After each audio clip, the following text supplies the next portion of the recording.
አለን ይላሉ፣ ሰዎች ይሸውዳሉ። ነገር ግን ፖለቲከኛ የሚፈራው የህዝብ ድምፅ ነው፣ የህዝብ ድጋፍ ነውና የህዝብ ድጋፍ እያሰባሰቡበት ያለው ብዬ የማስበው እኔ ፕሮፓጋንዳው ነው። የፕሮፓጋንዳ ማሽናቸውን እንደ ማፈኛ ይጠቀሙና አሁን ያቀረብከው አይነት ሀሳብ ይዘው የሚቀርቡ ሰዎች በማንቋሸሽ በማጣጣል ስም ጥላሸት በመቀባት ይሄዳሉ እና መሬት ላይ ያለው ተጨባጭ ሁኔታና በደንብም ስለገለጽከው አሁን በጣም ደስ ብሎኝ ነበረ። እኔም ራሱ ብዙ እየተማርኩበት ማለት ነው። ተጨባጭ ሁኔታውና እነሱ በፕሮፓጋንዳ እየሄዱበት ያለውን መንገድ አስረዳልኝ ብልህ በምንድን ነው የምትገመግመው? አንደኛ። ሁለተኛ ፕሮፓጋንዳው በምን አየዋለሁ መሰለህ? እኔ ሀረማያ ነበርኩኝ። ሀረማያ ዩኒቨርሲቲ ነው የተማርኩት። እዛ ነው መምህር የተቀጠርኩት። ወደዚህ እስክመጣ ድረስ ተመልሼ ከማስተር ስም እዛ ነው የገባሁት። ኦሮሚያ አብዛኛው ኦሮሚያ አውቀዋለሁ፣ ሶማሌም እንደዛ እና ህዝቡ ማን እንደሆነ አውቃለሁ። ህዝቡ የዋህ ስለሆነ ልክ እንደ የዋህው የትግራይ ህዝብ ወያኔ እያሉት እንደጨፈጨፉት አሁን ሌላ ስም እንትን እያመጡ አያለው። ግን የተታለለ ማህበረሰብም አለ። ፖለቲካው ብቻ አይደለም ያታለሉት። አሁን ስሙ ምን ሆኗል? የአብይ አህመድ ይህንን ጄኖሳይደር እያልከው ያለው ኦሮምማ ሌላ ስም አይመስለኝም። የኦሮሚያ ህዝብ ኦሮሞነት ነው። ልክ እንደ ወያኔነት ሪቮሉሽኑ እንደምንለው የትግራይ ህዝብ እንደሚወክለው ኦሮሞነት እንደ ስም ይሰጡትና የኦሮሞ ህዝብ እያጠፋ ባለበት ወለጋን ሄዶ ማየት የማይችል ሰው ኦሮምማ ማለት እና አብይ አህመድ ኦሮምማ ማለት ይሄ ሰይጣናዊ ተግባር እየሰራ ያለው ያደረጉትና ህዝቡ ለሌላ ጄኖሳይድ በጄኖሳይድ ላይ የነበረ ነው። እንደውም ከትግራይ በፊት የጀመረ ነው፣ አሁን ያለ ነው። በሚቀጥለውም ከሌላው ማህበረሰብ ከሌላው ኢትዮጵያዊ ደግሞ እንደምንም እንደዚህ እንኳን ቢመጣ ከሌላው የሚነጥሉበት መንገድ እያመቻቸው አይደለም ወይ የሚለው ከፕሮፓጋንዳው ጋር አንድ ላይ ላቅርበው ብዬ ነው። ረዘም አድርገህ ስለምተነትን ጊዜም እንዳልወስድብህ እንዴት ታየዋለህ? እንዴት ነው የምታየው? መልካም። ይሄ ያው ልክ ነህ። የትርክት ለውጥ አለ። ይሄ መንግስት ዘር አጥፊ መንግስት መሆኑ ከመጀመሪያው ጀምሮ ስንከራከር ስንናገር የነበረ ነው። በተለይ በኦሮሞ ላይ ገና በሁሉም ላይ ጥቃት ከማድረስ በፊት የጀመረበት ምክንያት ከኢሳያስ የተማርነው ትምህርት አለ የሚሉት ነገር ነበረ። የኦህዴድ ሰዎች ከኢሳያስ የተማርነው ምንድን ነው የመከረን አሉ። ይሄ እዚህ ሚንጫጫውን ኦሮሚያ ውስጥ ቄሮ ምናምን የሚለውን እንደነ ጀዋር አይነቱን ምናምን ቶሎ መምታት አለብህ፣ ማስወገድ አለብህ ምናምን ይለዋል። ለምን ሲባል ስማ ትግራይ 27 ዓመት ማን ነው የመራው ብሎ ይጠይቃል። ህወሓት እንዴት ነው የመራው? መልቲ ፓርቲ ዲሞክራሲ አድርጎ ማት ጫጫታ የወጣት ቡድን ምናምን ኖሮ ነው እንዴ? በትግራይ ውስጥ ትግራይ 27 ዓመት ቲፒኤልኤፍ ሲመራ ህወሓት ሲመራ አንድም ተቃዋሚ ትግራይ ውስጥ አልነበረም። እዚህ አዲስ አበባ ነበረ። እና አንተም እዚህ ሀገር ላይ ስልጣን ላይ እንድትቆይ ከሆነ ኦሮሚያ ውስጥ ያንተ ቤዝ ውስጥ አንድም ተቃዋሚ መኖር የለበትም የሚል ስክሪፕት ነው የሰጣቸው። ይህንን በኩራት ያወራ። መጀመሪያ ያደረጉት ምንድነው? በኦሮሚያ ክልል ውስጥ የኦሮሞ የፖለቲካ ፓርቲ ተቃዋሚ እንዳይኖር ምንድነው ያደረጉት? የመደመርስ ወሬ ነው የሚያወሩት። የፍቅርና የመግባባት የሰላም ወሬ ነው የሚያወሩት። ስለዚህ ኦሮሞዎች በሙሉ ተባብረው እንደማመጥ ወላደገ ይፈኑ ይሉ ነበር። እንደማመጥ፣ እንደዚህ እናድርግ፣ ይሄንን እድል እንጠቀምበት ምናምን እያሉ የኦሮሞ ፖለቲካ ፓርቲዎች በሙሉ ለአብይ እንዲደግፉ፣ ምክንያቱም ይሄ የኦሮሞ መንግስት ነው የሚል ነገር ውስጥ ይገባሉ። ከዛ የተለያየ የፖለቲካ ዓላማ ያላቸውና ኦነግ ከአስመራ ሲመጡ ምናምን ይሄንን አልጠበቁም እና እሱን እንዲደግፉ እንዲሁም የኦሮሞ የፖለቲካ አመራር ጥላ ነገር አንድ አሰባሳቢ ጥላ አምብሬላ ነገር ለመፍጠር ተሞክሮ በዛ ስር እዛ ውስጥ የኦሮሞ የፖለቲካ ፓርቲ መሪዎች እና አብይም ጨምሮ በተለይ ኦህዴድን የሚመራው አብይ አይደለም ለማ ስለነበረ ለማ ያለበት እና እነ መረራ እነ ዳውድ እነ ከማል እነ ገለሳ አራት የፖለቲካ ተቃዋሚ የፖለቲካ ፓርቲዎች እና ኦህዴድ ማለት ነው። እነዚህ በሙሉ የኦሮሞ የፖለቲካ አመራር ህብረት ነገር የመግባቢያ ቦታ የመነጋገሪያ ቦታ ነው አክቹሊ ይፈጠር ተባለ። ምክንያቱም ለውጡ በኦህዴድ ብቻ ነው የመጣው ብለን አናምንም ስለነበረ የኦሮሞ ህዝብ ሁሉ መወከል አለበት በለውጥ መንግስት ውስጥ ብለን ስለነበረ ኦህዴድ ግን ለራሷ ሞኖፖላይዝ ማድረግ ትፈልግ ስለነበረ ይሄ ነው በጀዋርና በእነሱ መካከል ለውጥ ችግር የፈጠረ ፍሪክሽን የፈጠረው ኢሚዲየትሊ ከኦነግ ጋር ችግር የፈጠረው ያ ሁሉ ጦርነት ውስጥ የተገባው ይሄ ስክሪፕት ከኤርትራ የተዋሱት ስክሪፕት ስለነበረ በክልልህ ውስጥ አንድም ጫጫታ መኖር የለበትም። ትግራይ ከተነሳ ጦርነቱ ከመነሳቱ በፊት ምንድን ነበር ኦሮሚያ ውስጥ ያለው? የፖለቲካ ግድያዎች ተጣጥፈው ነበር፣ እስራት ተጣጥፈው ነበር በተለያየ መንገድ። ለምሳሌ ጀዋርን ለማስገደል ሞከሩ፣ ሴኩሪቲ ክሬዴንሻሉን እናስነሳለን ብለው። ይሄ በሚሆን ጊዜ ደግሞ ሌሎች የአንድነት ኃይል በተለምዶ የሚባሉት ኃይሎች አብይ ስር ተጠግተው በፍጥነት ማለት ነው፣ እነዚሁም ከአስመራ የመጡ ምናምን ናቸው በነገራችን ላይ አብይ ስር ተጠግተው እንደዚህ ኦሮሞዎች መጥፋት አለባቸው፣ ኦነጋውያንና ትነጋውያን መጥፋት አለባቸው፣ የብሔር ድርጅቶች እነከሌ መገደል አለባቸው፣ እነገሌ ላይ እርምጃ መወሰድ አለበት፣ መቀሌ የተኛ እባብ አለ፣ እንደዚህ ያለ ቄሮ እያለ ሚንጫጫ ወጣት አለ፣ ጀነራሎቹ ምናምን ካሳይ ጨመዳ ሁሉ ነበር። ኦሮሚያ ውስጥ ሰዎችን መግደል፣ ድርጅቶችን፣ ግለሰቦችን ማሰር፣ መሰወር ቀደም ብሎ ተጀመረ። ያ ብቻ አይደለም። በኦሮሞ ነጻነት ሰራዊት የኦነግ ኃይል ሲገባ ያልገባ አንዲት ትንሽ ጦር ነበር። አስመራ ስላልነበረ ያልገባ አገር ውስጥ በህቡ እንቀሳቀስ የነበረ ስለነበረ በምዕራብ ሳይድ ያ ጦር እጅ ስጥ ሲባል አልሰጥም አልፈታም ይላል። ምንም ዋስትና የለኝም፣ አንደኛ ከኔ ጋር የተደራደራችሁትም ነገር የለም እና የገቡትም ምንም ዋስትና የላችሁም፣ የተስማማችሁበትንም ሰነድ አናውቅም። ምክንያቱም የኦሮሞ ነጻነት ግንባር አስመራ ላይ ተወያይቷል ተባለ ከነለማ ጋር። የተወያየበትን ሰነድ አብይ አላጸድቅም ማለት። ስለዚህ ከመጡ በኋላ ዛሬ ይጸድቃል ነገ ይጸድቃል እያሉ ሲጠብቁ እንዲሁም ተውት በመሪዎች ህብረት በኦሮሞ መሪዎች ህብረት ውስጥ ለምን አትካተቱ ምናምን የሚል እዛ ውስጥ ተካታችሁ እኔን አትደግፉም፣ ምርጫ ይካሄዳል 2020 ላይ ተብሎ ሲሳ እናንተ ለብቻችሁ መወዳደር የለባችሁም፣ ለፌደራል መንግስት ጠቅላይ ሚኒስትርነቱን አብይ እንዲያስቀጥል ኦህዴድ እንዲያሸንፍ 78 ወንበር ከኦሮሚያ የሚያስፈልገኝ አለ 178 ነው 78 ከዛ ከአማራ ክልል ሙሉ በሙሉ አገኛለሁ ከአዲስ አበባ ሙሉ በሙሉ እነዚህን ይዤ ጠቅላይ ሚኒስትር ሆኜ እቀጥላለሁ። ኦሮሚያ ውስጥ ግን በጋራ እነንትና እንደዚህ ያለው 25% እነንትና 30% እነንትና ብሎ ማለት ነው መረራን ዳውድን እነዛን አራቱን ይሄንን ለማስማማት ደግሞ አሁን ቢሮአችሁን እንድትከፍቱና እንድትንቀሳቀሱ $15 ሚሊዮን 15 ሚሊዮን ኢትዮጵያ ብር መድባለሁኝ። ይሄም ከኦሮሚያ ክልል መንግስት ይፈቀድላቸዋል። 4 ሚሊዮን ለኦነግ፣ 4 ሚሊዮን ለኦፌኮ፣ 3.5 ሚሊዮን ለነገላሳ ቡድን፣ 3.5 ሚሊዮን ለከማል ቡድን ብርጋዴር ጀነራል ከማል ለነሱ ቡድን ይሰጣል። አንዳንድ ተጨማሪ መኪና ምናምንም ይሰጣችኋል። ቢሮ ትከፍታላችሁ። ዲሉ ምንድነው? የፌደራል ጉዳይ ላይ ከኔ ጋር አትወዳደሩም፣ አትፎካከሩ። ለፌደራል ወንበር የምወዳደርበት ቦታ ላይ በሙሉ ለኦህዴድ ትተዋላችሁ። ኦህዴድ ኦዴፓ የሚባለው ማለት ነው። ለክልል ውስጥ ትልልቆቹ ፓርቲዎች የሆነ ያህል ሲት ይኖራቸዋል። እሱ 50%ን ይይዛል። የቀረውን ግን ሌሎቹ ይሸነሸንና ይሰጣል። ይሄን በማድረግ በቃ እኛ እንቀጥላለን ነው ዋናው ነገር እና እነሱ ይሄም እኛ እኮ ራሳችንን ችለን የሁሉ አመት ስንታገልና የነመረራ ቡድን በቀለ ገርባ ያሉት ነው። የሁሉ አመት እኮ ስንታገል የነበረው ስንታሰር ስንፈታ እኮ የነበረው እኛ እንደ ፓርቲ ሙሉ ፖሊሲ ያለን ተወዳድረን አሸንፈን መንግስት ተረክበን አገር እናስተዳድራለን ብለን ነው እንጂ እነከሌ ስለመጡ እነሱን እንለቅላቸዋለን ምናምን ብለን አይደለም። ዋጋ ሲከፍል የኖረው የህዝብ ይሄን አይደለም የሚጠብቀው።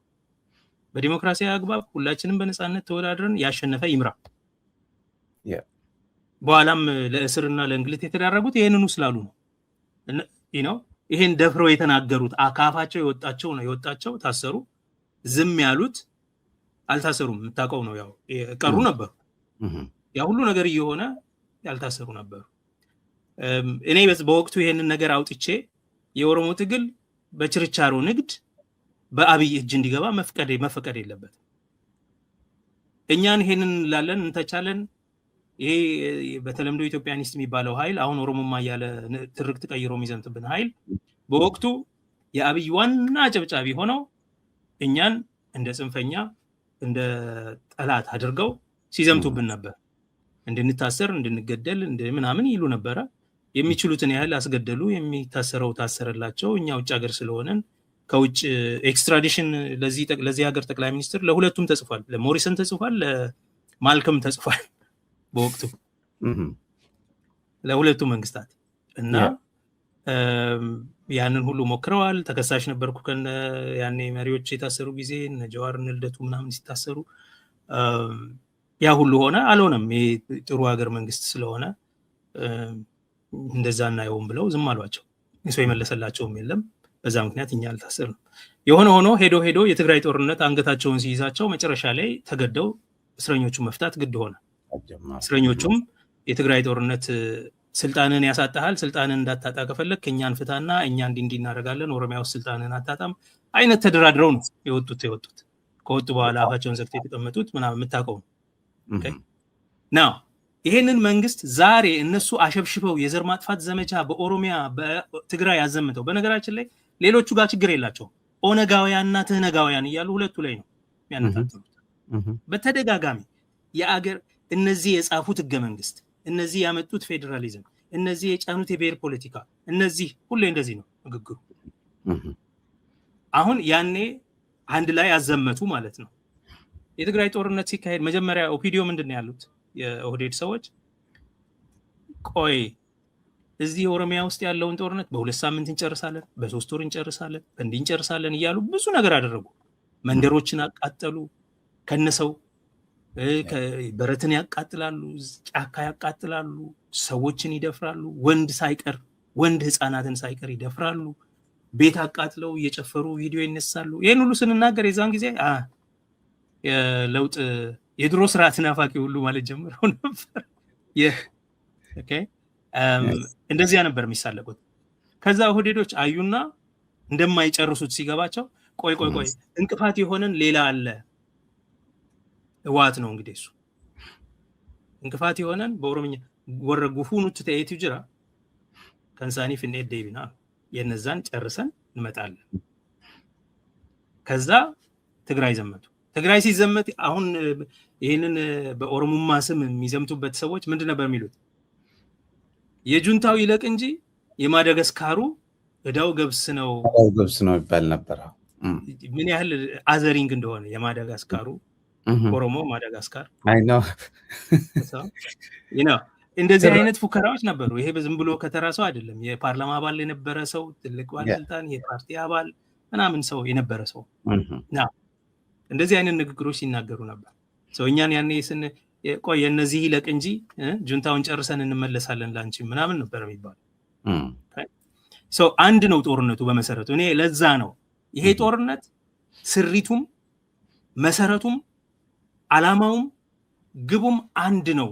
ፋሽስታዊ ጦርነት ነው፣ የዘር ማጥፋት ጦርነት ነው ስለ ነበር ከስረ መሰረቱ ልክ ያልሆነ ነው። ይሄ አይነት ፋሽስት መሆኑን የምታየው ልክ ስልጣን እንደያዘ እስካሁን ለነበረው ችግር ስኬፕ ጎት አለ። የፈጸመው የተለያየ ስም ይሰጣል። ጠጉረ ልውጥ፣ በኋላ ጁንታ ምናምን የሆነ ቡድን አለ ይላል። ፋሽስቶች በጣሊያን ሀገርም ኮሚኒስቶች ናቸው። በጀርመን ናዚ ስልጣን ሲይዝ ምንድን ያለው? አይሁድ እና ኮሚኒስቶች ናቸው። ኢንፋክት አይሁድ እና ኮሚኒዝምን የፈጠረው አይሁድ ነው። ትሮትስኪ አይሁድ ነው፣ ማርክስ አይሁድ ነው፣ ሮዛ አይሁድ ነች ምናምን ብለው ማለት አይሁድና ኮሚኒዝምም አይሁድና ካፒታሊዝምም አንድ ነው። ስለዚህ እነሱ ናሽናል ሶሻሊስት ናቸው፣ ብሔራዊነት የተጨመረበት ናቸው። ኦኬ ምንድነው ግን ስኬፕ ጎት ያደረጉት? ማምለጫ ሰበባቸው ጦርነት ለማድረግ ለመታጠቅ፣ ለማጥፋት፣ ታላቅነትን ለመመለስ ሰበብ ያደረጉት እነዚህን ኃይሎች ነው። ትነጋውያንና ኦነጋውያን የሚለው ንግግር ይሄ በግልጽ የፋሽስትነት መጀመሪያ ፋሽስት ያልኩት እኔ ነኝ። መጀመሪያ የዘር ማጥፋት ነው። ይሄ ጦርነት ኦልሬዲ ጀምሯል፣ ገና ሳይታወጅ የዘር ማጥፋት እንቅስቃሴ ነው ስንል የነበረው ማለት እነ ጀነራሎቹ ሲገደሉ የታማጆር ሹም ሲገደል እነ ስመኘው ሲገደሉ እነ የአማራ ክልል አመራር ሲገደሉ ምናምን ግልጽ ነበር አካሄዳቸው። ስኬፕ ጎት ነው የሚፈልጉት። ገለው ምንድነው የሚሉት? ትግርኛና ኦሮምኛ የሚናገሩ ሰዎች አጫሉን ገለው እንደዛ ነው ነበር። ትክክል ነው። አዎ ትግርኛና ኦሮምኛ የሚናገሩ አየህ፣ ስኬፕ ጎቶች ነን እኛ። ለዛ በመሰረቱ አንድ ነው ይሄ ጦርነት። ሰው አልገባው እያለ ተቸግሬ እንጂ በአንድ ነው ይሄ ጦርነት። በእኔ ላይ የተቃጣ ነው በዛ የተቃጣው። ይሄንን ጦርነት በአንድነት ነው መቃወም ያለብን። ለዛ ነው በዛን ጊዜ የሶሊዳሪቲ ኦፍ ኔሽንስ የመሰረት ነው፣ የአጋርነት የብሔሮች አጋርነት። በዚህ አይነት መንገድ ካልተቋቋም ነው አየህ፣ ፋሽስት መንግስት ስልጣን ይዞ በስራ ላይ በሆነ ጊዜ በሰላማዊ መንገድ በልመና በጸሎት በአፒዝመንት የፈረሰ ፋሽዝም የለም፣ ከሱ ጋር የታረቀም የለም። ለአፒዝመንት የቻምበርሊን መንግስት ሚዩኒክ ዲል የሚባለው ላይ ቼኮስሎቫኪያን ጭዳ አድርጎ ሰጥቶ ነበር፣ ጀርመንን በቃ ጦርነት እንዳይጀምር ለማድረግ። ሱዴተንላንድ የሚባለውን የጀርመንኛ ተናጋሪ ቼኮችን ሀገር ሙሉ በሙሉ ነበር አሳልፎ የሰጠው። ግን አልቀረም፣ ፖላንድን ወሮ አሳያቸው በማግስቱ። ፋሽስትን የምትታገለውም ከስልጣንም የሚወርደው ኢንፋክት ህብረ ብሔራዊ ትብብር ያስፈልገዋል። የዓለም አቀፍ ዩናይትድ ኔሽንስ የተፈጠረው ፋሽስትን ለመጣል ነው። የአትላንቲክ ቻርተር የተፈረመው 1941 ሳን ፍራንሲስኮ የተካሄደው የዓለም አቀፍ ትብብር ካሌለበት ፋሽስታዊ ህብረትን ማፍረስ አይቻልም። ተማምሎ የወጣ ስኬፕ ጎት አድርጎ አንድን ህዝብ ለመጨረስ የተነሳ ቡድን ስላለ ኦኬ። ሂትለር እና ሙሶሊኒ እና የጃፓኑ ፋሽስት ቡድን ተባብረው ነበር ዓለምን በሙሉ ለመቆጣጠር እንቅስቃሴ የሚያደርጉት። እነሱን ለመስበር የተባበረ ኃይል ያስፈልግ ነበር።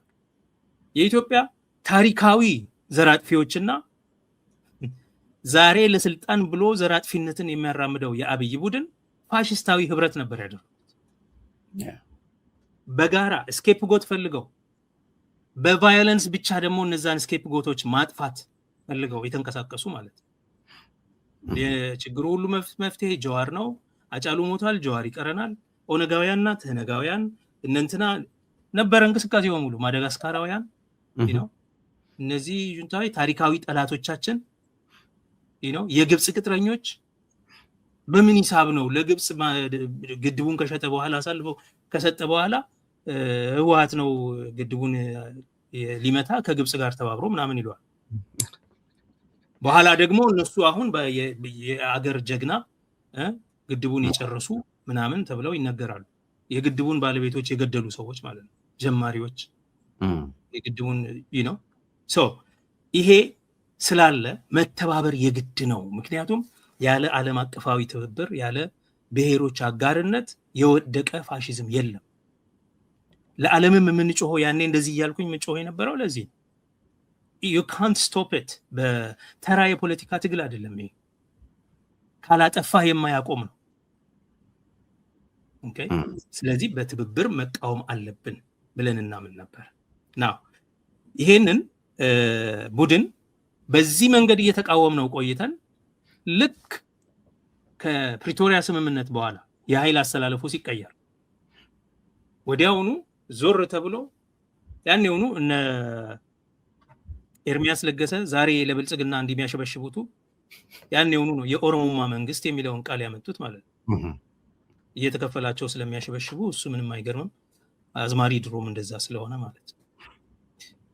ለከፈለው ይመርቃል፣ ለከለከለው ይረግማል። ግድ ነው እና እንደዛ አይነት ሆኖባቸው ነው በወቅቱ ኦሮሞማ።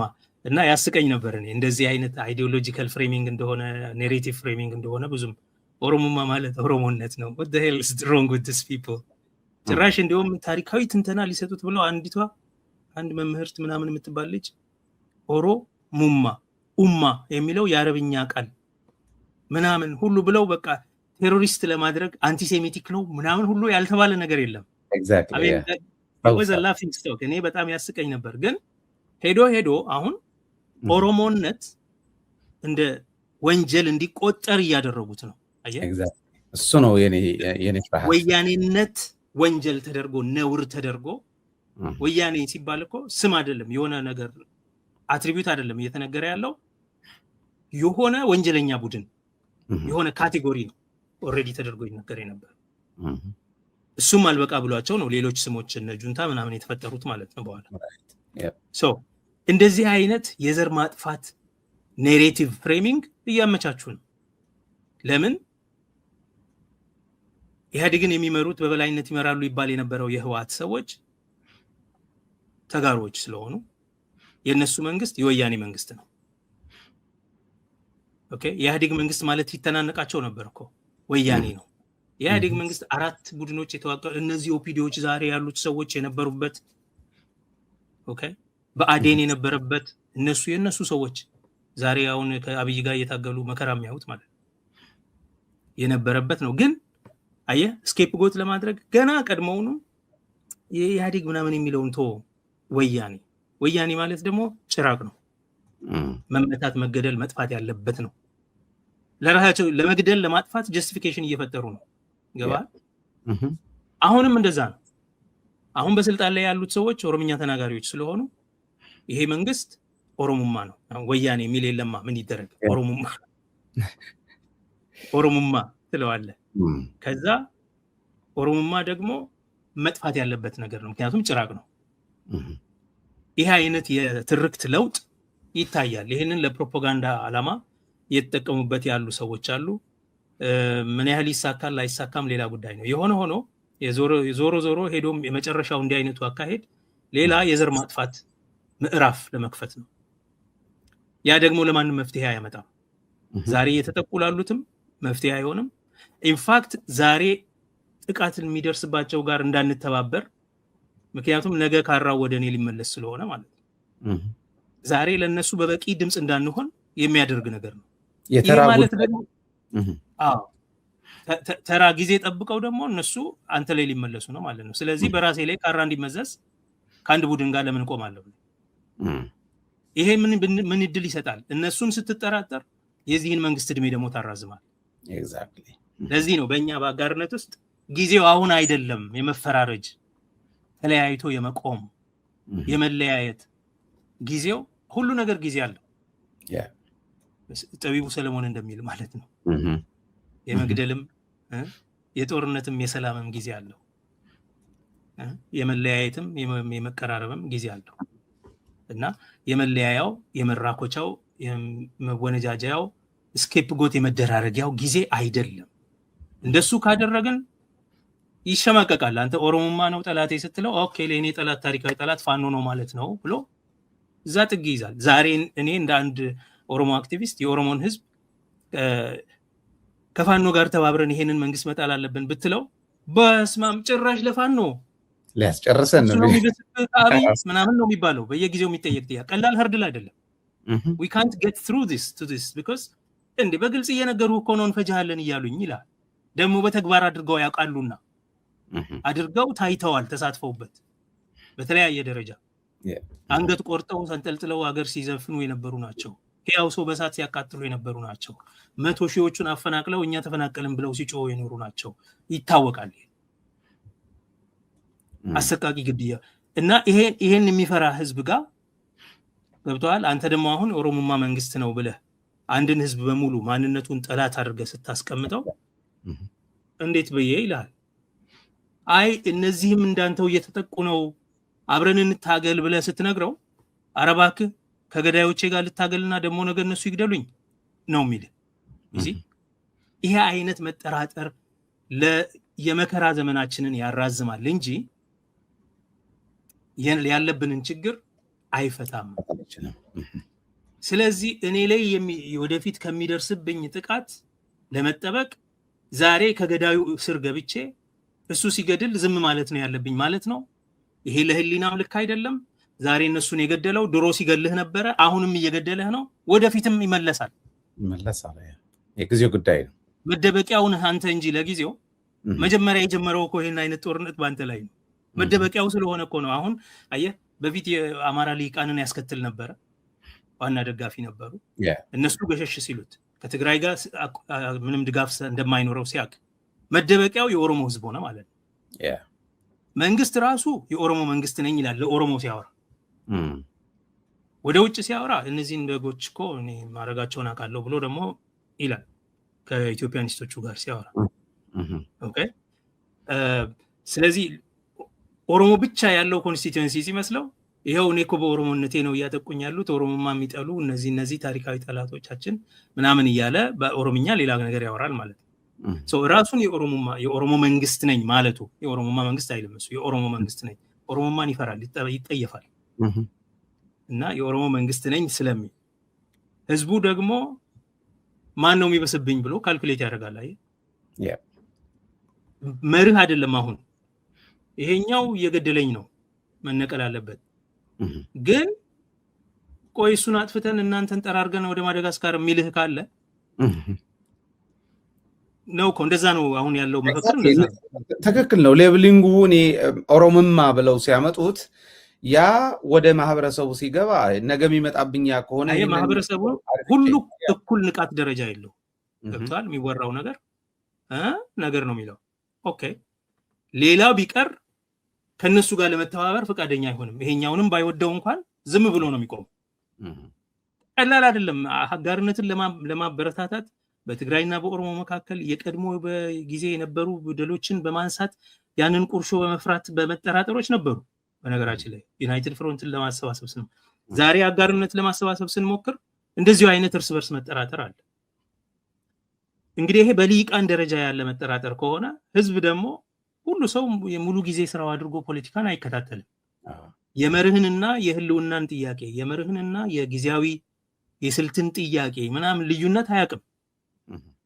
አራ እንደዚህ የሚሉትን ነው የሚል አጭር ነው በቃ ይሄ ፍሬሚንግ ነው የሚወስደው እና ይሄ የመጠራጠር ነገር ነው እድሜውን ያስቀጠለው ይሄን ሰው ይሄንን የወንጀል ቡድን የስልጣን ተቀራማች ቡድን ፓወር ግራብ ነው ያደረጉት። በነገራችን ላይ አንድንም ህዝብ አይወክልም። ፓወር ግራብ አድርጎ ያንን ፓወር ደግሞ ለሰስቴይን ለማድረግ ምንም ኮንስቲትዩንሲ ቤዝ ስለሌለው ይሄንን ለማስቀጠል ሲባል በተራ የሄደ የዘር ማጥፋትም ከሆነ ያስፈልግ የሽብር ስራ ነው የሚሰሩት። ጦርነት እኮ አይደለም የሚያካሂዱት ህዝብን የማሸበር ስራ ነው የሚሰሩት በተለያየ ደረጃ። ጦርነት ሲያካሂዱም በቃ ከባድ ግፍ ነው የሚያደርሱት። ካየው ህዝብ ላይ ነው ደግሞ የሚያደርሱት።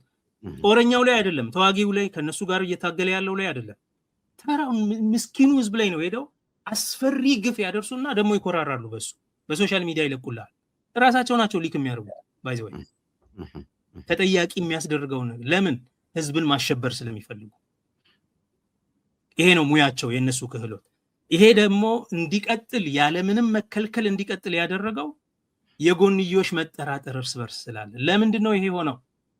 አላግባብ የሆኑ ትርክቶችን ፍሬም የሚያደርጉ ሰዎች ስላሉ ግማሹም ተከፍሎት ግማሹም ሳያውቀው በግልፍተኝነት በቂም በቀል እየተናገረ እንደዚህ አይነት ትርክቶች ስላሉ እነዚህ ትርክቶች የመጠራጠር ዘርን እያበዙ ህዝብ ተስፋም እንዳይኖረው የማሸነፍ እድልም እንዳይኖረው ሄዶ እኮ አንዳንዱ አሁን ያው ምን ለውጥ ይመጣል በትግራይ ያየነው አይደል እንዴ እኛም ጋር አሁን እናንተ ዝም ብለህ ትደክማለህ እንጂ ጸጋዬ እንደው እኮ ከዚህ የተሻለ ምን ይመጣል ያው አሁን በትግራይም ያየነው አይደል ፍትህን አፍቆ ሰው ያለበትን ተመልከት ምናምን ይላል።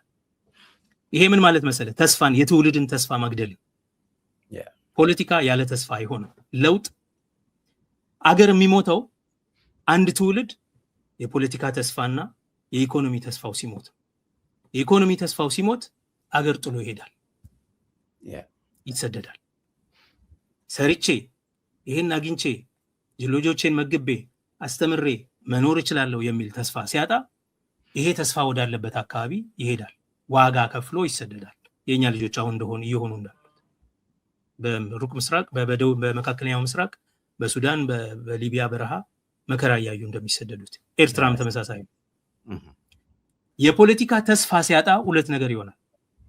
ፖለቲካ ተስፋ ማለት በህይወቴ ላይ የምተዳደርበትን ነገር እጣ ፈንታዬን የወደፊቴን ለመወሰን በሚወስኑ ሰዎች ላይ አንድ ነገር ማድረግ እችላለሁ፣ በድምጽ መርጬ መቀየር እችላለሁ፣ ወይንም ደግሞ ሰላማዊ ሰልፍ ወጥቼ ሐሳቤን ገልጬ ጽፌ በጽሁፍ ፖሊሲን ተቃውሜ መቀየር እችላለሁ፣ ክፋትን ከላይ ላይ ማንሳት፣ ምኞቴን ማሳካት በሚያሳኩልኝ ፖሊሲዎች የትምህርት ፖሊሲው እንዲለወጥ አድርጌ ልጆቼ በእንዲህ መንገድ እንዲማሩ የተሻለ የሥራ ዕድል እንዲኖር ለመፍጠር የሚያስችል የትምህርት ስትራቴጂ፣ የጤና ስትራቴጂ እኔ አፈልቃለሁ።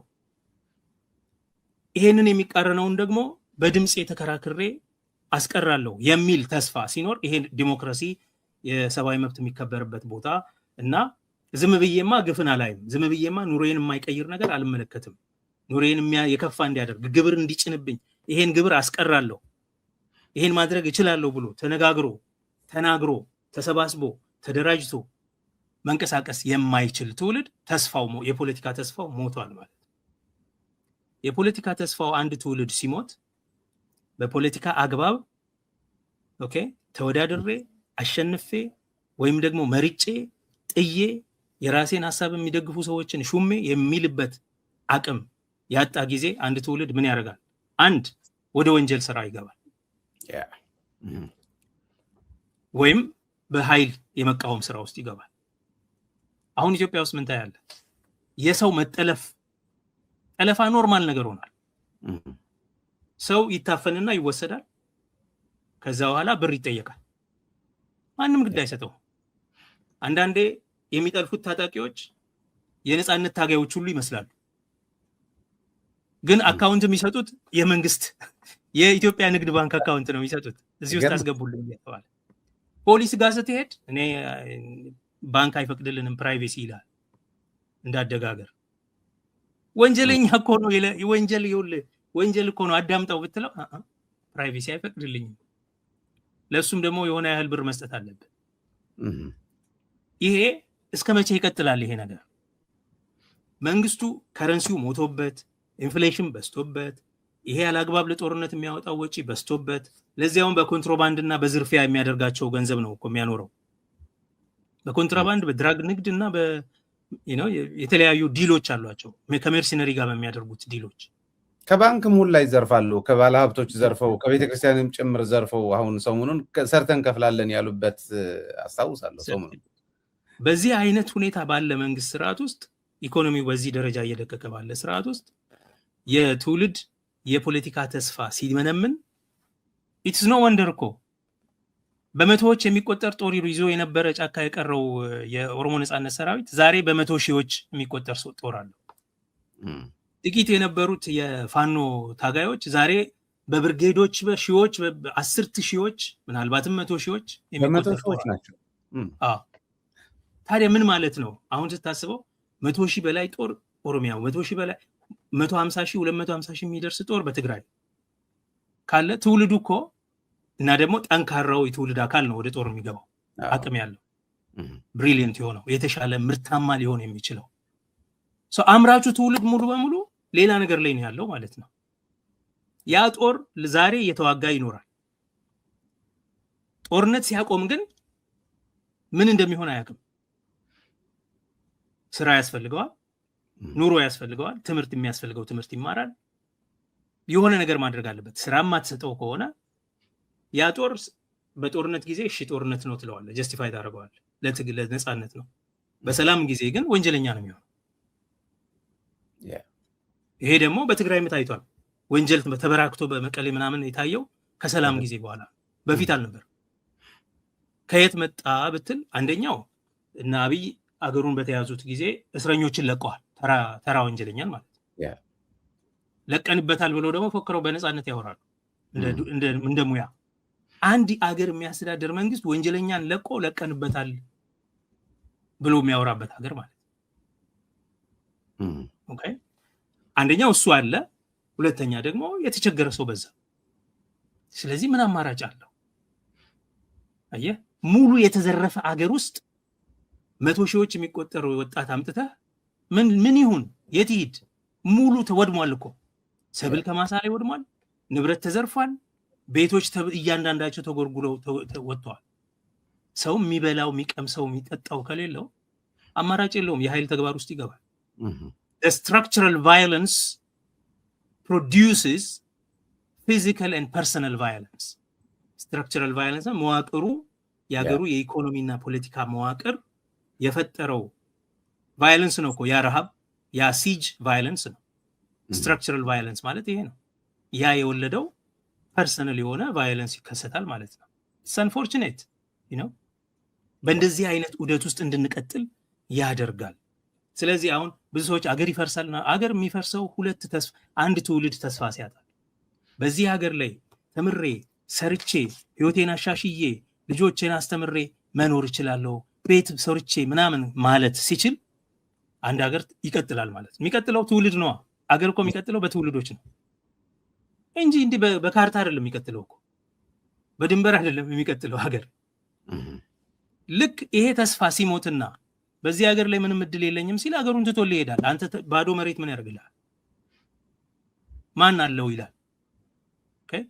ሁለተኛ የፖለቲካ ተስፋ አንድን ነገር የማድረግ አቅም ኤጀንሲው ሲያጣ አንድ ትውልድ ምንም ለውጥ ማምጣት አልችልም ብሎ ተስፋ ሲቆርጥ ወይ ይሰደዳል ወይንም ወንጀለኛ ይሆናል ወይም የነጻነት ታጋይ ይሆናል። እነዚህ ሲሆኑ አሁን የምናየው ነገር ሲኖር አገር ፈርሷል። ይሄ በጣም ሳይገባውም ገብቶትም አውቆ ለፕሮፓጋንዳ ፐርፐዝ የሚያወራው ሰው አገር የሚያፈርሱት ኦነጋውያን ትነጋውያን እነጸጋዬ እንትና ምናምን ናቸው። አገርን በፖለቲካ እኛ በምንናገረው አይፈርስም። አገር የሚፈርሰው የትውልዱን ተስፋ ያጨለም ክለት ነው። ትውልዱ ማንም ሁንማ እኔ እዚህ ሀገር እጣ ፈንታ የለኝም ብሎ ትቶ ሲሄድ ወይም ማድረግ የሚችለው ምንም ህጋዊ ነገር ስለሌለ ወይ በወንጀል ወይ በነጻነት ታጋይነት ስም ወይም ደግሞ በስደት ትቶት ሲሄድ የአገር ይፈርሳል። የ100 ሚሊዮኖች አገር ዛሬ ወደ ሚሊዮን የሚጠጉ ሰዎች በጦር ላይ ካሉ፣ ሚሊዮኖች የሚሰደዱ ከሆነ፣ ሚሊዮኖች ስራ አጥ ሆነው የሚንከራተቱ ከሆነ፣ በየከተማው በጥገኝነት የሚኖሩ ከሆነ፣ በውጭ ሀገር ባሉ ዘመዶቻቸው ጓደኞቻቸው እርዳታ ድጎማ የሚኖሩ ከሆነ፣ የመንግስት ሰራተኞች እንደጉማለን። ዛሬ እኮ እኛ የመንግስት ሰራተኛ ደሞዝተኛ ሰዎችን እኮ ነው የምንደጉመው መኖር ስላልቻሉ በደሞዝ በግል ማለት ነው ከሆነ አገር ሞቷል ኦልሬዲ። እና የሆነ ባብል ውስጥ የሚኖሩ በስልጣን አካባቢ ያሉ የተወሰኑ ሰዎች ስለቀጠሉ አገር የለም። ምክንያቱም ማንኛውም ሰው በዚህ ሁኔታ ውስጥ ያለ ያንን አገር ሊሸጥልህ ይችላል። ሊሸጣል፣ ምንም ችግር የለው። ብር ለሚሰጠው ሰው ምንም ነገር መረጃ ይሰጣል። አገርን ኮምፕሮማይዝ ሊያደርግ ይችላል። ሜርሲደሪ ሆኖ ተቀጥሮ እየሰራ እኮ ነው ዛሬ። እኔ በኦሮሚያ ውስጥ በአዶላ ወርቅ አካባቢ ስንት አይነት ዘራፊ ያለ መሰለ። ወርቅ መንግስት ያዋቀራቸው ካምፓኒዎች አሉ። የነ አብይ የራሳቸው የባለስልጣናት ካምፓኒዎች አሉ ወርቅ የሚሰሩ። ጉዶ ትሬዲንግ፣ ጉዶ ጎልድ ትሬዲንግ ይባላል። መጋዶ ይባላል። የነሱ የራሳቸው የመንግስት ባለስልጣናት ሼር ሆልደር የሆኑበት አለ። እነሱ ይዘርፋሉ። ሁለተኛ መከላከያ ሆነ የነበሩ ሰዎች ደግሞ መሳሪያቸውን ይዘው ከአርሚው ተለይተው በራሳቸው ወርቅ የሚሰሩ ሰዎች አሉ። ቆፍረው የሚሸጡ አርምድ ናቸው። ሶስተኛ ሜርሲነሪዎች አሉ። ግለሰቦች ገንዘብ ሰጥተዋቸው ታጥቀው ህዝብንም ሆነ ሌላን ኃይል መንግስትንም ጭምር መውጋት የሚችሉ በፕራይቬት ሴኩሪቲ ኃይሎች የሰለጠኑ። ይሄ ባይዘው አርቲክሎች ተጽፈውበታል። ጆርናል፣ የአካዴሚክ ጆርናሎች ሼር ማድረግ እንችላለን። እነዚህን ጽሁፎች በደንብ ማስረጃዎች ያሉት ማለት ነው። እሺ፣ ይገርም ነው። ሜርሲነሪዎች አሉ ማለት የራሳቸው ፕራይቬት ሴኩሪቲ ካምፓኒ ሰልጥነው ኮማንዶ ምናምን ድረስ የሰለጠኑ ኃይለኛ መሳሪያ የታጠቁ ከእስራኤል ከምናምን የመጣ መሳሪያ የሚታጠቁ በግላቸው የሚሰሩ ሰዎች አሉ። ያጥራሉ፣ ይከልላሉ፣ እርምጃ ይወስዳሉ።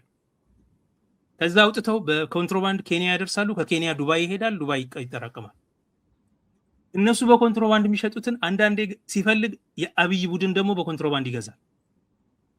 ድንበር ይዘጋና አገር ውስጥ እንዲረክስ ያደርግና ሊሸጡበት ሲመጡ ህገወጥ ነው ከየት አመጣችሁ ይላቸዋል። ስለዚህ ዋጋ ይቀንሳል። እንደዛ እንዳይሆን አንድ ጊዜ ምን ነበር የሚያደርጉት? ድንበር አሻግረው ይሄዱ ነበር። ግለሰቦች ራሱ ከቤትም ከራስ ጓሮ የሚቆፍር በግሉም ማለት ነው። ድንበር አሻግረው እዚህ ሀገር ውስጥ ህገወጥ ስለሆነ ከነሱ እንዳትገዙ ተብሏል። ከካምፓኒዎቹ ከነዛ ከታወቁት በቀር።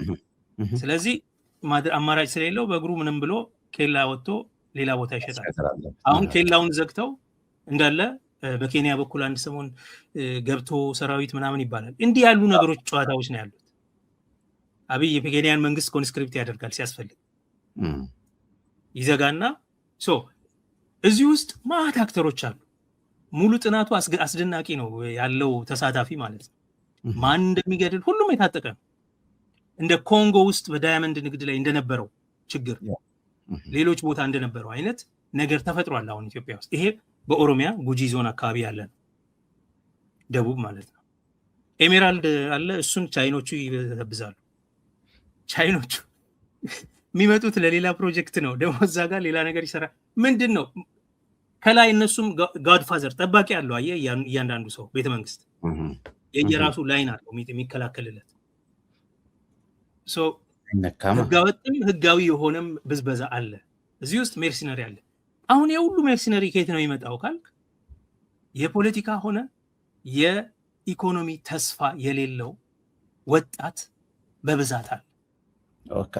ከዛ ውጭ ሌላ አማራጭ የለውም። ወጣቱ ወደ ሌላውን መግባት አይችልም። እያደረገ ያለው ነገር የአገርን ንብረት ዘርፎ ለሌሎች እንዲሸጥ ሌብነት፣ ዘረፋ እንደሆነ እያወቀ ይህን የሚያደርገው ለህይወቱ ሌላ ምንም ዋስትና ስለሌለው። የትውልድ ተስፋ ሲሞት አገር ያኔ ይሞታል። የትውልድ የኢኮኖሚም የፖለቲካም ተስፋ ሲሞት፣ ለዛ ነው ዲሞክራሲ የህልውና ጉዳይ ነው፣ ልማት የህልውና ጉዳይ ነው የሚባለው። አገር የሚቀጥለው በእነዚህ ጉዳዮች ላይ እንጂ 10,000 ሰራዊት አሰልፈ ድንበር በመጠበቅ እናት ሀገር ወይም ሞት ምናምን የቀይ ባህር አክሰስ ምናምን በማለት በመፎከር አገርን አታስቀጥልም። አልሞትም ለቀይ ባህር ይልሃል። አሁን ቁጭ ብሎ እያፈሱ ይከቱታል። ህፃናት ባለ ቤተሰብ የሌለውን ምስኪን ጎዳና ላይ ሊስትሮ የሚሰራውን እያፈሱ ይማግዱታል። ሌላውማ ትንሽ መናገር የሚችለው በህግ አምላክ እዛው ነው የሚለው። ቀይ ባህር ለኔ ምኔ ነው ብሎ ነው የሚጠይቀው። አየህ፣ ለማሳሳቻ ቀይ ባህርን የመለሰው መሪ ምናምን ልክ ለሌጋሲ እንደሚኖሩ አገርን ይሄም ቢሆን የመስፋፋት ፖለቲካ ነው። የኢምፓየር ናፍቆት ነው። በሰላማዊ መንገድ እኮ ያንን ወደብ የኢትዮጵያ ተጠቃሚ ማድረግ እየተቻለ በድርድር እየተቻለ በጥሩ ግንኙነት በነበራቸው ጊዜ ይሄን ማድረግ እየቻሉ ኢሳያስና አብይ ይሄንን ትተው ሉዓላዊነትን በሚዳፈር መንገድ ትውልድን በሚማግድ መንገድ እንዲሁም ድሮም ነፃነት ሲወጡም እኛ አልተስማማንም በስተት ነው እንዴት እንደተሰጣ እናቅም ይላሉና አባዱላ ዛሬ ቀና ብለው የሚገርም ነው። ድሮም ኢትዮጵያ ነበር የነገም እድል እየዘጉ ያሉ ይመስለኛል። እኔ ይቅርና ይሄ ነው አገርን የሚገለው። በዚህ ሁኔታ ውስጥ ነው ያሉት። ይሄን ሁሉ ለማሳለጥ ደግሞ እንደዚህ አይነት ትርክቶች አሉ። እነዚህ የተጣመሙ ትርክቶች ማለት ነው። የኦሮሞማ መንግስት እንደዚህ ብሎ የምናምን አይረዳንም። ይሄ የባሰ የትውልዱን ተስፋ እንዲሁ አሁን በሚኖረው ሁኔታ የሚያየው አለ። እንደ ወደፊት እንኳን ይሻል ይሆናል እንዳይል የሚያጨልም ምን ይመጣል? አሁን እኮ የኛ አይሸገረን ምን ይመጣል? ያው አብይም ቢሄድ እነዚህ ናቸው የሚመጡት፣ እንዲህ የሚያደርጉን ናቸው የሚመጡት የሚል ስሜት ካከገባ አፓቲ አንድ ነገር ነው፣ ግን ከፍቶ ሲመጣ ከአፓቲ ያለፈ ነው የሚሆነው። ዘራፊነትም ይመጣል፣ ሜርሲነሪነትም ይመጣል። እና ሜርሲነሪን ደግሞ የሚከፍሏቸው ሰዎች ብዙ ናቸው ያሉት ዛሬ። ዩናይትድ አረብ ኤሚሬትስ ለአብይ ሜርሲነሪ ጦር ምንም ነገር ይከፍላል። የተለያዩ አሁንም መንግስታዊና መንግስታዊ ያልሆኑ ገፋዮች አሉ። ስርዓት ያለውና ስርዓት የሌለው የጨለማና የገሃድ ከፋዮች አሉ። እኛ ሀገር እኮ ያልተደረገ ነገር የለም። ይሄንን ብዬ ጨርሳለሁ። በዚህ በጦርነቱ ጊዜ በጣም ብር ሲቸግራቸው የሴፕቴምበር 11 ጦርነት ቴሮሪዝም ከተካሄደ በኋላ አንቲ ቴሮሪዝም ጦርነት ነበረ በሚድል ኢስት ውስጥ። ሚድል ኢስት ውስጥ ከአልቃይዳ ጋር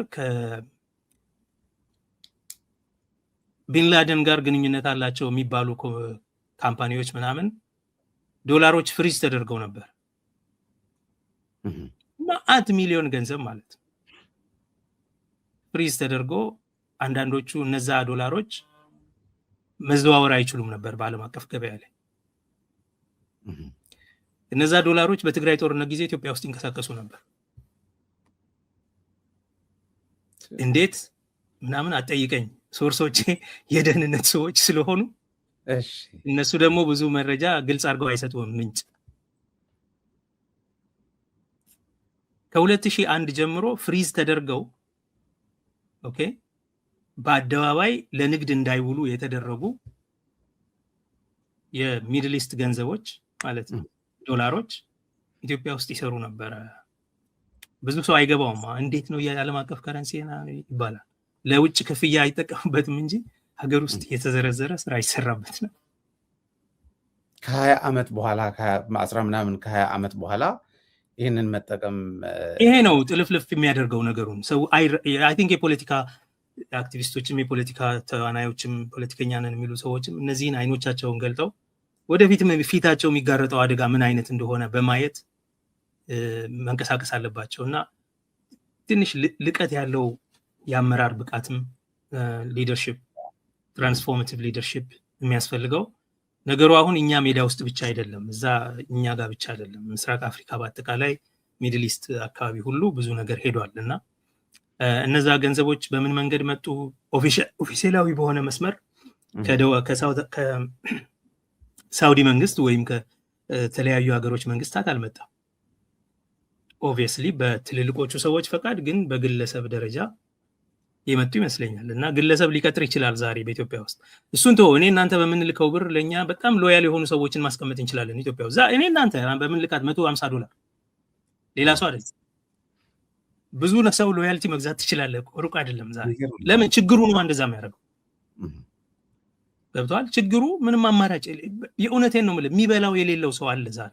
ቤት ኪራይ የሚከፍለው ሰው የሌለው ሰው አለ በየሰከንዱ ማለት። ወጥቶ እኮ ልመና የወጣው ኦሮሚያ ውስጥ የምስራቅ ኦሮሚያ ሰዎች የሀረርጌ ሰዎች አንተ የኖርክባቸው ሀረማያ አካባቢ ረሃብና ችግር አጋጥሟቸው አያውቅም። ሰብል አለ፣ የጫት ንግድ አለ፣ ሞሮለስ ሰላም የሆነ የምግብ ጥያቄ ኖሮት አያውቅም። ጫትን በመንግስት ብቻ እንዲመረትና እንዲሸጥ ስላደረገ መንግስት ገበሬዎች በግል የሚያመርሱት ጫት የለም። አሁን ከጫት ንግድ እና ከጫት ምርትና ንግድ ተከልክለዋል። ያሉት ምንድነው? ስንዴ ያብቅሉ። የምን ጫት እንትን ማለት ነው? ለምን? ጫቱ ካሽካው ስለሆነ ጫቱን ከገበሬው እጅ ነጥቀው ማረስም ማምረትም መሸጥም አይቻልም። በዚህ ምክንያት ሀረርጌ ተራበ። ዛሬ እስከ አዳማ እስከ ፍንፍኔ ያለ ከተማ መንገድ ላይ ልጆቻቸውን ዘርተው ቁጭ ብለው ያሉት ልጆች እናቶች የሀረርጌ ሰዎች ናቸው። በሁለት መንገድ፣ አንደኛው ከሶማሌ ክልል ጋር በተፈናቀሉ ሚሊዮኖች ተሰራጭተው ከተማ ውስጥ አሉ። እዛ ግን አሁን በቅርብ ያለው የረሃብ ሁኔታ ሰውን ጎዳና ላይ ጥሎታል። ይሄን በብዙ ሚዲያ ላይ አትሰማው። በአካል ብትሄድ ግን አዳማን አንስቶ ጭሮን አንስቶ ማለት ታውቀዋለህ አንተ ያን መስመር ያላይነን በደንብ ሙሉ መንገዱ ከተማው ላይ መንገድ ላይ ነው ያለው ሰው። ዛሬ ፍንፍኔ ላይ ያሉ ለማኞች ኦሮምኛ ብቻ የሚናገሩ ናቸው። የኦሮሞማ መንግስት ከሆነ እንዴት ነው ኦሮምኛ የሚናገር ለማኝ በዛው? ያ ነው ትርክቱን የትርክቱን ኢምፓክት ይኸው ላይን ላይ መስመር ላይ ሚዲያ ላይ የምታገኘው ኦሮሞማ ነው። ኦሮሞ እየተጠቀመች ነው። የኦሮሞ ህዝብ አሁን ልክ ትግራይ መንገዷም ጭምር በወርቅ ነው የተሰራው፣ ፋብሪካዎቹ ምናምን እያሰመጧት ነው ይባል እንደነበር ሲጨንቃቸው ነው። እና አባይ ወልዱ የድህነት ኤግዚቢሽን ኑ ይውልን፣ ይሄ አቦጀዲ የለበሱ እናቶች አሉን እስካሁን እኮ ብለው የድህነት ኤግዚቢሽን አሳይተዋል ምንላቸው። እንደዛ አይነት ትርክ ስለነበረ ነው። ኤግዛክትሊ ደግሞ አሁን ያንን እንዳለ ኦሮምማ ሆኖ መጥተዋል። እና እኔ ስለሚያሰጋኝ ነው ይህንን ጥያቄ የጠየቁና በደንብ ነው ያስቀመጥከው። እሱ ብቻ አይደለም። አሁን ኦሮሚያ ውስጥ ብዙ ቦታ ልመና አለ። አሁን ፊንፊኔ ላይ የሚለምኑት ልጆች ያው ኦሮምኛ ነው የሚናገሩት እና ሲለምኑ ከሌላ ብሔር የሆኑት ሰዎች እንዴት አድርገው ከፍ ዝቅ እንደማያደርጓቸው ባለጊዜ ለማኝ ነው የሚሏቸው። ደግሞ ምናምን ነገር ነው እንዴት እንደሚጠየፏቸው you have no idea። እና ዝም ብሎ ደህና ኑሮ የሚኖረው ኦሮሞ ደግሞ በጣም ይበሳጫል። እና በቃ በእኛ እንረዳቸዋለን በቃ። እና በማን ነው የሚበሳጨው? እናንተ ምን ሆናችሁ ነው እዚህ የምትለምኑት ብሎ በጣም በቃ ያብዳል ማለት ነው። ታሰድቡናላችሁ ምናምን እያለ ማለት ነው። ሀገራችሁ የት ነው ምናምን ብለው ይጠይቃሉ ኦሮምኛ የሚችሉ ከሆነ። እና በየቀኑ የምታየው ነው ይሄ በቃ በሱቆች አካባቢ በተለይ መርካቶ የኔ ሰፈር ስለሆነ ሱቆች አካባቢ እንደዚህ በቃ ሌላው ኖን ኦሮሞ ሰው ስለሚበዛ ለማኙ ደግሞ አለማቋረጥ ይሄ ነው እና በቃ በጣም ትልልቅ ስድብ ነው ያለው። ይሄ ማለት ሩቅ ሳትሄድ ቡራዩ ምናምንም ጭምር ማለት ነው የዛ አካባቢ ያሉ ከተሞች የብልጭልጭ መንደር የሚባለው ማለት ነው። አሁን እንግዲህ ሸገር ዞን ምናምን እየተባለ የሪል ስቴት እና የተቋራጮች ኮንትራክተሮች ዋና ገበያ ፊልድ የሆነው አካባቢ ላይ እንዳለ ያለው ግን ኦሮምኛ ተናጋሪ ለማኝና ሊስትሮ። እንዲሁም አንድ ሰው ሲያስቀኝ ነበር፣ ይሄ ዘመን እኮ ያሳየን የለ ኦሮሞ እንኳን ለመጀመሪያ ጊዜ ሊስትሮ ሆነ እኮ አሁን ጫማ ለማስጠረግ በኦሮምኛ ነው ምናምን ይለኛል። እና የሚሳቅበት ነገር አለ፣ ያሳዝናል። ግን በጣም የሚገርም ነው። እኔ የፈራሁት ነው አሁን እየገለጽክልኝ ያለው ኤግዛክትሊ። እና አንዳንዴ ሊስትሮ የሚሰሩት ልጆች የዩኒቨርሲቲ ተማሪ ነበር፣ ዩኒቨርሲቲ ምሩቃን ምናምን ናቸው። ስለዚህ ሩቅ አለም ቡራዮ ምናምን ማለት ነው ዩኒቨርሲቲ ምሩቃን ናቸው። ቁጭ ከምል ምን አደርጋለሁ ብሎ ሊስትሮ ሲሰራ ያው እሱም ሙድ ይያዝበታል ማለት ነው። ይሄንንም በቃ እናንተ ካለኛ አላችሁሳ ይሄንንም በቃ ይሄንን እንኳን አተውልንም ደግሞ ይባላል ሊስትሮ ሲሰራ። የሚያሳዝን ነው በጣም ክራይሲስ። እኔ ይሄንን መረዳት ያስፈልጋል ማለት አሁን የምናገረው ነገር በጣም የሚያስደስት ነገር ሆኖ አይደለም፣ ግን ችግራችን በጣም ጥልቅና ውስብስብ ነው። ይሄ ደግሞ እየሆነ ያለው በዚህ አገዛዝ እድሜ መቀጠል ምክንያት ነው። ይሄ እንዳይቀጥል እነዚህን አይነት የተሳሳቱ ትርክቶች ወዲያ ብለን የጋራ ችግራችን መንስኤ የሆነውን መንቀል፣ የጋራ ችግሮቻችንን ለመፍታት ደግሞ አንተባበር፣ ግድ የለም እንናበብ። እንተባበር ብዙ መጠየቅ ይሆናል እሱ። እንናበብ በቃ እኛ የምናደርገውን እናንተም እያያችሁ ከተናበብክ እኮ አየህ ኮኦርዲኔትድ አክሽን ይሆናል ማለት ነው። ቢያንስ ግን የጎንዮሽ ሽኩቻውን ታቆማል። እንናበብ፣ አጋርነት ይሄ ማለት ነው። እና ይሄን እናድርግ። ይሄን ለማድረግ ደግሞ በሁሉም መንገድ ጫና እናድርግ በምንችለው መጠን። ሌላው ይቀር ግን ለህሊናችን ስንል ትውልዱም ያለ ምስክር እንዳይቀር ማለት ምንም አላሉልንም ያ ሁሉ ግፍ ሲፈጸም እንዳይባልም ጭምር የምንችለው ይሄ ስለሆነ ውጭ ሀገር ደጋፊ መሆን ነው የምንችለው፣ ለፍትህ ድምጽ መሆን ነው የምንችለው። ሌላ የምናደርገው ነገር የለም። ዊትነስ መሆን ነው የምንችለው እና ለዛ አግባብ እንዲሆን በመፈረም ፊርማቸውን በማዋስ የታሪክ ተሳታፊ መሆን፣ የትውልድ ተስፋ እንዳይጨልም እና ትውልድ ከሞተ አገር እንዳይሞት የሚቻለንን እናድርግ ለማለት ነው።